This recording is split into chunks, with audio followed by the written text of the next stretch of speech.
اجازت ہے ذکر شروع کیا جائے۔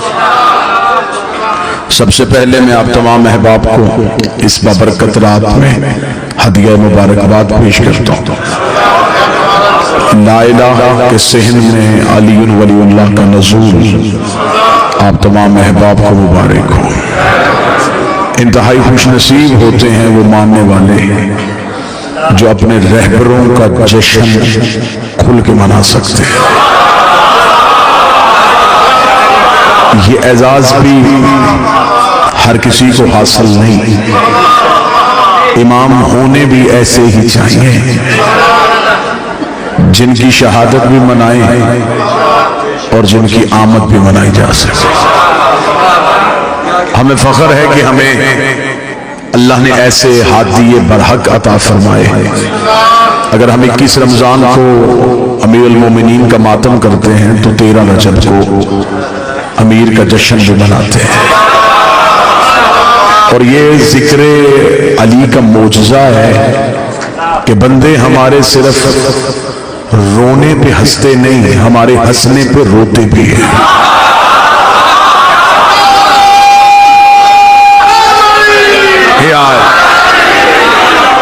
لوگوں کو جب ہم روتے ہیں تو پھر لوگوں کو خوشی محسوس ہوتی ہے، اور لیکن قبلہ جب ہم خوش ہوتے ہیں تب لوگ غمگین ہو جاتے ہیں۔ اس وجہ سے نہیں ہوتے کہ وہ ہمیں خوش دیکھنا نہیں چاہتے ہیں، خوشی تو ہر کسی کو اچھی لگتی ہے، خوش تو بندہ دشمن کو بھی دیکھ کے ہو جاتا ہے، لیکن صرف اور صرف وجہ یہ ہوتی ہے کہ بعض احباب کے ذہن میں یہ خیال آ جاتا ہے کہ کاش ہمارا بھی کوئی ایسا ہوتا تاکہ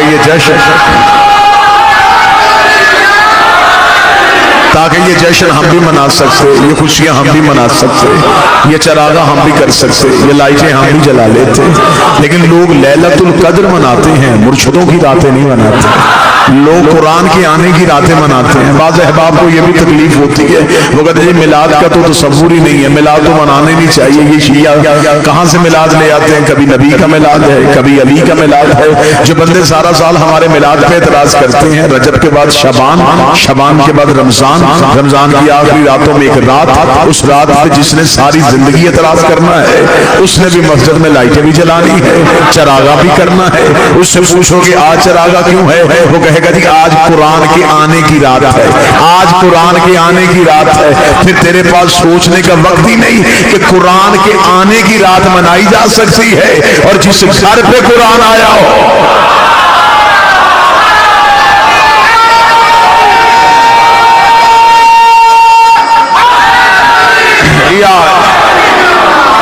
لہذا ہم ابتدائی گفتگو میں ہم خوش قسمت ہیں کہ ہمارے پاس ایسے ہادی برحق ہیں کہ جن کی آمد بھی ہم منا سکتے ہیں، کیونکہ دن منانا مشکل نہیں ہوتا، لوگ دن ڈھونڈ لیتے ہیں۔ بابا جی لوگوں کو ریسرچ کر کے تحقیق کر کے اگر لوگوں کو شہادت کی تاریخیں مل جاتی ہیں تو یقیناً پھر لوگ کہیں نہ کہیں سے ولادت بھی ڈھونڈ سکتے ہیں۔ لیکن مسئلہ یہ ہے کہ جس کا دن منایا جائے اس کے لیے چند چیزوں کا علم ہونا ضروری ہے۔ سب سے پہلے تو میلاد منانے کے لیے یہ بتانا پڑتا ہے کہ کہاں آئے تھے۔ چلے میں جملہ پھر بدل دیتا ہوں، ولادتیں منانی نہیں پڑتی، ولدیتیں بتانی بھی پڑتی، پھر بتانا پڑتا ہے کہ جس کا دن منایا جائے وہ کون ہے، باپ کون ہے۔ لہذا سب سے پہلی ہماری خوش قسمتی تو یہ کہ ہمارے پاس امام ایسے جن کا ہم جشن اور خوشی منا سکتے ہیں۔ اب اس سے آگے آ جائیں تو اس سے آگے آگے پھر جب ہم بیگانوں سے نکل کے اپنوں میں آتے ہیں تو پھر ایک بحث ایک نئی شروع ہو گئی ہے، جس بحث کو قتل ہونا ہی نہیں چاہیے کہ پیدا ہوتے ہیں یا نازل ہوتے ہیں۔ میں انتہائی امام حسین کا سب سے چھوٹا ذاکر ہوں، میں ان ہستیوں کی نہ عصمت پہ بحث کر سکتا ہوں نہ میں ان ہستیوں کی خلقت پہ بحث کر سکتا ہوں کہ پیدا ہوتے ہیں یا نازل ہوتے ہیں۔ میرے نزدیک یہ دونوں ہی لفظ ٹھیک ہیں۔ قبلہ تشریف فرمائے، اہل علم ہے تائید فرمائیں گے، جو چیز نازل ہوتی ہے وہ بھی بلندی سے پستی کی طرف آتی ہے۔ تو جن کے سفر کو معراج کہا جائے ان کے بارے میں تو میں یہ بھی اصطلاح استعمال نہیں کر سکتا. میں اب ایک لفظ میں نہ سکتا، اب ایک لفظ ایک نیا آج کے جشن کے حوالے سے آپ کو ہدیہ کرنا چاہوں گا. اور یقیناً راولپنڈی میں عقیدہ پڑھا بھی جاتا ہے، عقیدہ سنا بھی جاتا ہے. یہ لفظ اچھا لگے تو آپ نے نوکر کو تائید کر دینی ہے کہ آج کے جشن کے حوالے سے یہ جملہ بڑا اچھا تھا. کیونکہ میرے 5ویں بادشاہ سے آگے ایک صحابی نے پوچھا تھا کہ مولا ایک مومن دوسرے مومن سے ملے تو بہترین تحفہ اسے کیا دینا چاہیے؟ اچھا لباس دے، بہتر خوشبو دے، یا اچھی سواری دے؟ امام نے فرمایا نہیں، جب بھی ہمارا شیعہ دوسرے شیعہ سے ملے تو سب سے بہتر تحفہ یہ ہے ایک دوسرے کو ہمارے فضائل سنایا کرو، ایک دوسرے کو ہماری فضیلتیں سنایا کرو. اور اگلا جو امام نے اجر بتایا آج کے جشن کے حوالے سے وہ اجر بھی سن لینا. امام نے فرمایا ہمارے دو شیعہ جب ہماری فضیلت میں خوش ہو کے ایک دوسرے کے گلے ملتے ہیں، ان کی باہیں چھوڑنے سے پہلے 14 کا اللہ ان کے گناہ معاف کر دیتا ہے. یہ صرف ہماری فضیلت کی وجہ. اب کسی نے کہا کہ پیدا ہوئے اور کسی نے کہا نازل ہوئے. میں یہاں ایک لفظ بہتر استعمال کر لوں، میں بار بار مکمل توجہ چاہوں گا اس لفظ کے لیے. بابا جی ایک لفظ کہ یہ پیدا ہوتے، دوسرا لفظ کہ نازل ہوتے. میں ایک لفظ استعمال کروں گا، نہ پیدا نہ نازل. یہ ایک محدود مدت کے لیے جب انسان کو اپنے آپ کو دیکھنے کی تاب بخشے اس لمحے کو ان کا آنا کہتے ہیں. اور جب یہ انسان سے وہ طاقت چھین لیں اسے ان کا جانا کہتے ہیں.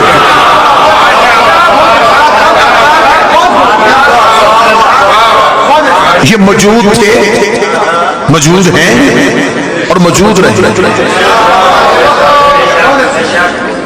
تھوڑی دیر کے لیے جو ان کا مدت ان کی ظاہری حیات طیبہ کا تعین کیا جاتا ہے تب انہوں نے زمانے کو یہ اجازت بخشی تھی کہ زمانہ انہیں دیکھ سکے. یہ زمانے سے پہلے ہیں، یہ زمانے کے بعد نہیں. یہ زمانے کے بعد ہوتے تو یہ امام زمانہ نہ ہوتے. یہ زمانے سے پہلے ہیں، یہ زمانے کے بعد. اب آپ کے سامنے میں نے اس بادشاہ کی عزت اور مدحت بیان کرنے کے لیے، کیونکہ ہمارے لیے سب سے بڑی خوش قسمتی ہے کہ ہم فخر کے ساتھ کہہ سکتے ہیں کہ ہمارے علی کعبہ میں آئے.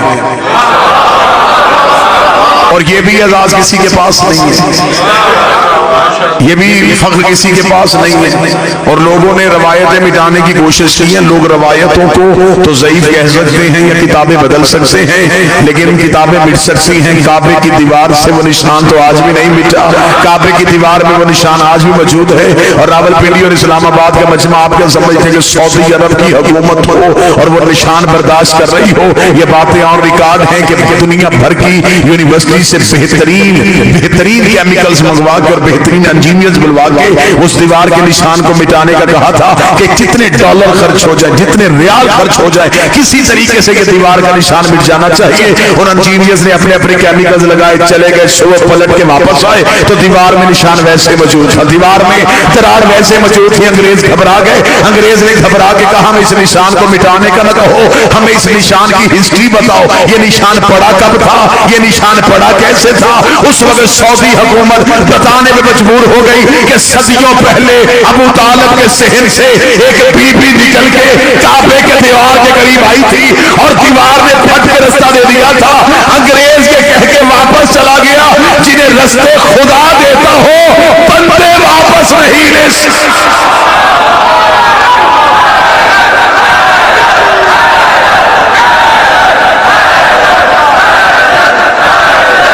سارے بولے مل کے حیدری.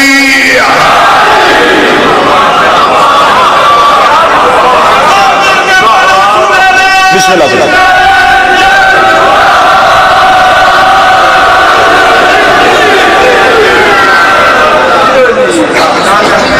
دیوار نے پھٹ کے رستہ دے دیا اور یہاں سے ایک نبی کی ماں کو نکالا گیا. تو جو پوری سے آواز ہٹایا نہیں گیا. بی بی مریم رہتی ہی اللہ کے گھر میں بربتول خدا نے اپنے گھر سے نزول حضرت عیسیٰ کے وقت کا مریم چلے جائے یہ عبادت خانہ ہے، زچا خانہ ہے. یہاں بچے نہیں آتے، یہاں سجدے ہوتے.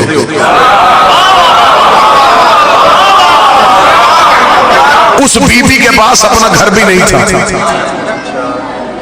اور اس بی بی کو سہارے کی ضرورت تھی اور اللہ دے بھی بغیر شوہر کے بیٹا رہا تھا.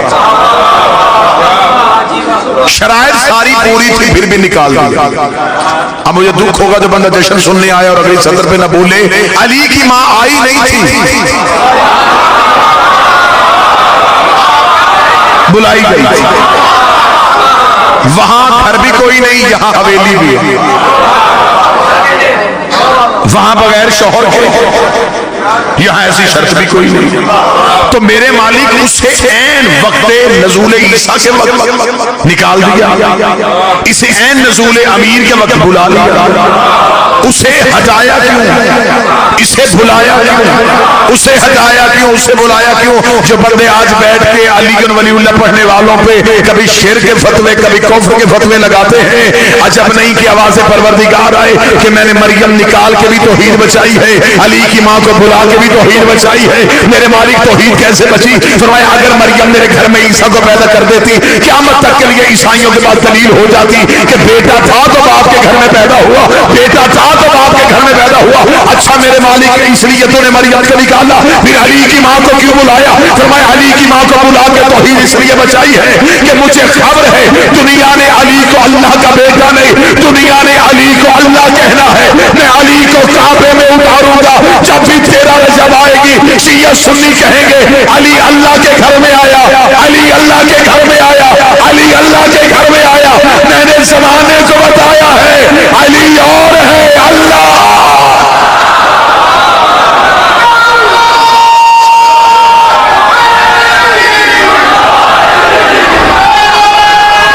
بسم اللہ.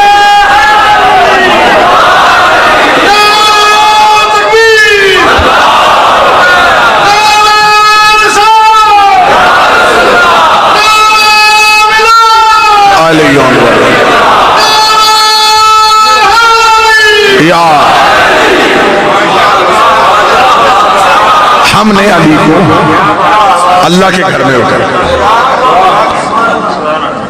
پھر جہاں بی بی گئی ہے، میں نے آپ کے سامنے قرآن کی ایک آیت پڑھی. خدا کہتا ہے جو پہلا گھر انسان کی ہدایت کے لیے بنا ہے، جو ہم نے فضا کیا انسانیت کی ہدایت کے لیے، وہ مکہ والا.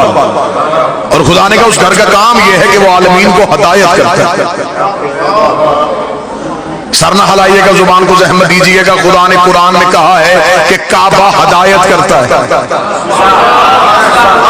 اور کعبے کی پاکیزگی پہ کسی کو کوئی شک نہیں،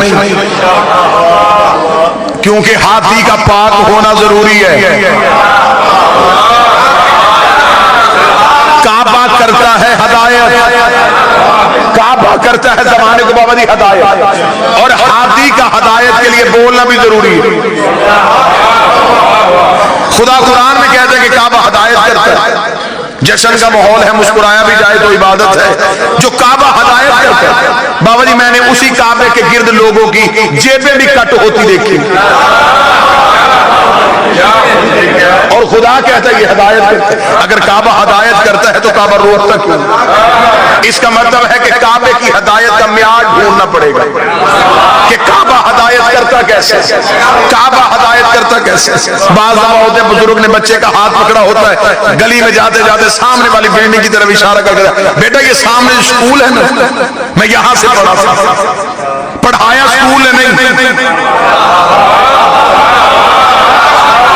اس کے اندر کوئی استاد ہے. جو بندے چپ بیٹھے ہیں، بندہ بس میں بیٹھ کے ساتھ والی سواری کو کہہ رہا ہوتا ہے کہ مجھے اس ہسپتال سے شفا ہوئی تھی، نبض ہسپتال نے نہیں دیکھی، اس کے اندر کوئی ڈاکٹر ہے. پڑھایا اسکول نے نہیں، اس کے اندر کوئی ٹیچر ہے. پھر کعبہ بھی ہدایت نہیں کرتا، اندر دیکھ اندر کوئی ہاتھی ہے، جس کی وجہ سے خدا نے کہا کہ میرا کعبہ ہدایت کرتا ہے. اور جس کعبے کو خدا نے ہادی قرار دیا، یہ کعبہ اصل نہیں. میں اہل علم حضرات کی موجودگی میں جملہ کہوں، جس بیت اللہ کی طرف منہ کر کے سجدہ کیا جاتا ہے یہ کعبہ اصل نہیں، یہ ہے بیت المعمور کی شبیہ، یہ ہے زمین کا مرکز، وہ ہے آسمان کا مرکز، یہ کعبہ اس کعبے کی شبیہ۔ لوگ اصل کو سجدہ نہیں کرتے،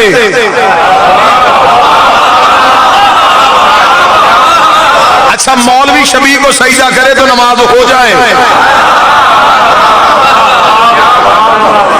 اہل علم نے تشریف فرمائے ہیں یہ جو مسجد کے اوپر گنبد بنا ہوتا ہے یہ گنبد بھی شبیہ ہے، گنبد خضرا کی۔ بھئی یہ گنبد کو بنانے کا مسلمانوں کے ہاں تصور کہاں سے آیا؟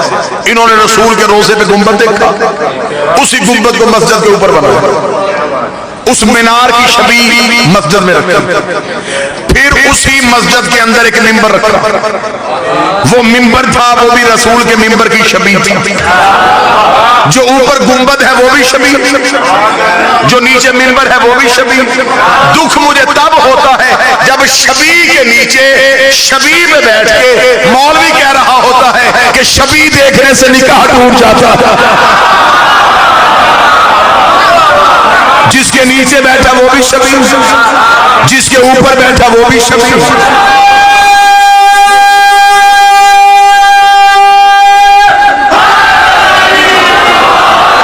یہ کعبہ اس کعبے کی شبیہ، وہ ہے بیت المعمور، یہ ہے بیت اللہ، یہ ہے مٹی کا گھر، اینٹوں کا گھر، وہ ہے نور کا گھر۔ یہ بیت اللہ اسے دے کے بنایا گیا، اور حضرت ابراہیم نے خانہ کعبہ بنایا نہیں، خانہ کعبہ کی دیواروں کو بلند کیا تھا، کعبہ پہلے سے موجود تھا۔ یہ کعبہ اس کعبے کی شبیہ، یہاں ان کے جسم آئے، وہاں ان کے نور تھے، یہاں جسم آئے تو جسموں نے طواف کیا، وہاں نور تھے تو نوروں نے طواف کیا۔ وہ بیت المعمور بھی اصل نہیں، اس کے اوپر بھی ایک کعبہ ہے جسے عرش رحمان کہتے ہیں، وہ بیت المعمور عرش رحمان کی شبیہ ہے۔ اس عرش رحمان پہ کون ہے؟ جبریل تو سدرۃ المنتہا پہ رک گیا تھا، وہاں آل محمد فرماتے یا وہ رہتا ہے یا ہم رہتے ہیں، وہاں ہم نے اس کے نور کا طواف کیا تھا، بیت المعمور میں اس نے ہمارے نوروں کا طواف کروایا، بیت اللہ میں ہمارے جسموں کا طواف ہوا۔ اب مجھے نہیں پتا عقیدہ چھلک جائے تو میں معافی چاہتا ہوں، 13 رجب کو علی کی ماں آئی تھی، اب مجھے سمجھ نہیں آ رہی کہ اس کعبے سے علی لے کے آئی ہے یا اس کعبے سے علی لے کے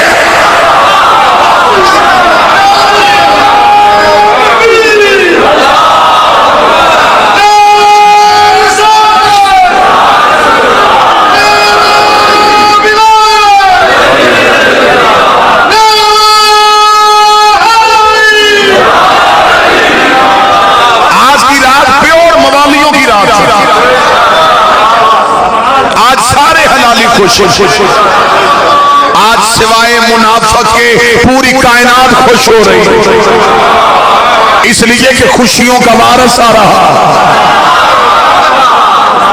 بے شک ایک لمحے کے لیے جشن میں بیٹھے رہے، لیکن چہرے پہ کوئی بھی شیعہ کوئی سنی ہلکی سی بھی اداسی نہ لے کے آئے، کیونکہ چہرے پہ مسکراہٹ رکھنا، چہرے کو خوشگوار موڈ میں رکھنا، ہو سکتا ہے کہ فرشتوں کے کیمرے بھی آن ہوں اور وہ شکلیں بھی دیکھ رہے ہوں۔ سنی کتاب میں لکھا کہ نبی نے معراج میں جا کے فرشتوں سے پوچھا تھا کہ کیا کرتے ہو، انہوں نے کہا سوائے اللہ کی عبادت کے خدا نے کوئی اور حکم دیا ہی نہیں ہے۔ تو نبی نے پوچھا تھا کبھی ایسا بھی ہوتا ہے تم ایک دوسرے سے سبقت لینے کی کوشش کرتے ہو؟ انہوں نے کہا ایک موقع ایسا آتا ہے جب ہم ایک دوسرے سے سبقت لیتے ہیں۔ فرمایا وہ کون سا موقع؟ جواب فرمایا جب فرش میں کوئی بھی تیرے بھائی علی کا نام لے کے مسکراتا ہے، ایک فرشتہ کہتا میں اس کا منہ چوموں گا، دوسرا فرشتہ کہتا میں اس کا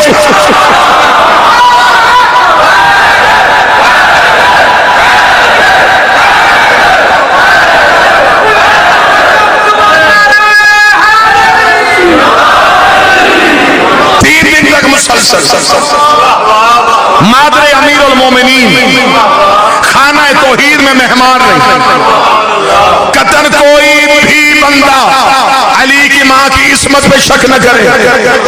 بطول نہ ہوتی تو کعبے کے صحن میں نہ ہوتی. توحید کی مہمان. کسی کتاب سے ثابت کرو کہ حضرت ابو طالب نے روٹی بھیجی ہو. کھانا حضرت ابو طالب کے گھر سے آیا. 3 دن اللہ کے گھر میں مہمان بن کے بیٹھے. اور خدا نے قرآن میں کہا میرے کعبے میں 4 کام ہوتے. رکوع ہوتا ہے, سجدہ ہوتا ہے, طواف ہوتا ہے اور اعتکاف ہوتا ہے. 4 کام اللہ نے کعبے کے بتائے. طواف, رکوع, سجدہ, اعتکاف. طواف کعبے کے اندر نہیں, باہر. رکوع کعبے کے اندر نہیں, باہر. سجدہ کعبے کے اندر نہیں, اعتکاف کعبے کے باہر نہیں. خدا نے قرآن میں کہا میرے کعبے میں اعتکاف ہوتا ہے. مولوی سر پہ قرآن رکھ کے بتائے سوائے علی کی ماں کے کعبے میں بیٹھا کون ہے جس کے بیٹھنے کو اللہ نے اعتکاف کہہ کے پکارا؟ مسلسل 3 دن تک علی کی ماں توحید ہی مہمان. 13 رجب کو گئی, 16 رجب کو آئی. ایک دن بھی حضرت ابو طالب شہزادی کو ڈھونڈنے کے لیے کعبہ نہیں آئی. خبر تھی کہ جس کی امینہ تھی وہ نور الہی کا نزول. 3 دن تک مسلسل رہی اور بی بی خانہ کعبہ کی چابی بھی اسی گھر میں رہتی. آئی دیوار سے. بی بی اگر در سے آ جاتی, آج مولوی کہہ دیتا چابی جو گھر پڑی تھی, تو گھر سے چابی لے کے علی کی ماں گئی. خدا نے دروازے سے نہیں دیوار سے بلایا. یا جملہ مجھے یاد آ کہ قبلہ زرزر زیادی صاحب کا, وہ کہتے در تھا دیوار پہ لگنا تھا. در پہ نہیں آتا, در دیوار پہ ہوتا. 3 دن تک مہمان رہے. 16 رجب کو رسول آئے. کسے لینے کے لیے؟ علی کو لینے کے لیے. کسی ایک کتاب سے ثابت کرو رسول قرآن لینے کہیں گیا. قرآن نبی کو ڈھونڈتا ہوا آیا.